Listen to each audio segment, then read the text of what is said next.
Entre la France et l'Afrique, ce doit être une histoire d'amour. La France a une part d'Afrique en elle.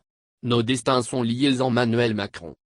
Accusée à tort ou à raison d'être celle par qui le malheur arrive à la mère Afrique et ses fils, la France prend énormément de coups.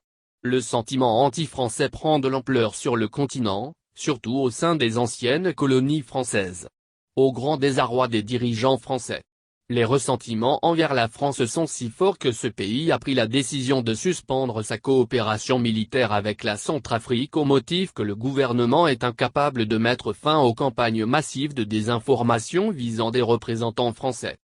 D'après le ministère des Armées de la France, 10 millions d'euros d'aide budgétaire ont été supprimés à son ancienne colonie, et stoppé toute coopération militaire directe. Un certain nombre d'engagements pris par les autorités centrafricaines vis-à-vis de la France n'ont pas été tenus, a-t-il dit, évoquant notamment les campagnes en ligne destinées selon lui à nuire à l'influence française. Décision similaire à l'endroit du Mali. Même si cette suspension fait suite au deuxième coup d'État militaire contre la transition malienne. Finalement les autorités françaises sont revenues à de meilleurs sentiments et ont renoué de nouveau la coopération avec le Mali. Cependant, le sentiment anti-français est toujours vif sur le continent.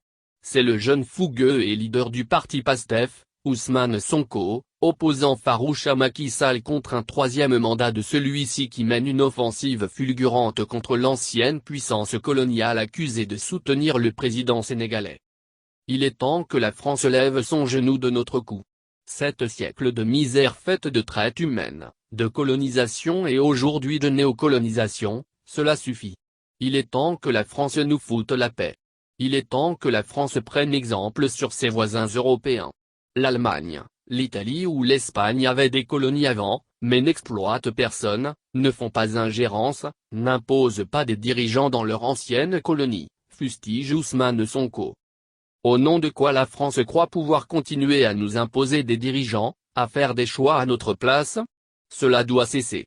L'Afrique nouvelle, la jeunesse africaine, les élites africaines, la diaspora africaine, disent non, a-t-il insisté. Et d'ajouter, si la France veut Macky, on lui cède volontiers. Comme un effet boule de neige, le Parti national panafricain, PNP, de Tikpi Tchadam au Togo a repris la balle au bond. Dans sa réunion hebdomadaire organisée le samedi 4 juillet 2021, les responsables du parti ont jeté à leur tour le pavé dans la mare. Accusant la France de se sucrer sur le dos du Togo et des autres pays africains de la zone franc. Les dirigeants africains mobilisent dans les caisses du Trésor français les immenses capitaux financiers indispensables au développement socio-économique de l'Afrique. Au moment où nos recettes d'exportation garnissent les caisses de l'État français, nous Africains, souffrons des affres de la pauvreté, et excellons dans la mendicité de l'aide financière internationale généreusement octroyée par les pays dits donateurs dont la France, dénonce le PNP. Tant que la France ne reverra pas sa politique africaine en établissant avec ses anciennes colonies, des relations fondées sur la promotion de la démocratie et l'état de droit, le respect des droits humains, la bonne gouvernance, le sentiment anti-français prospérera.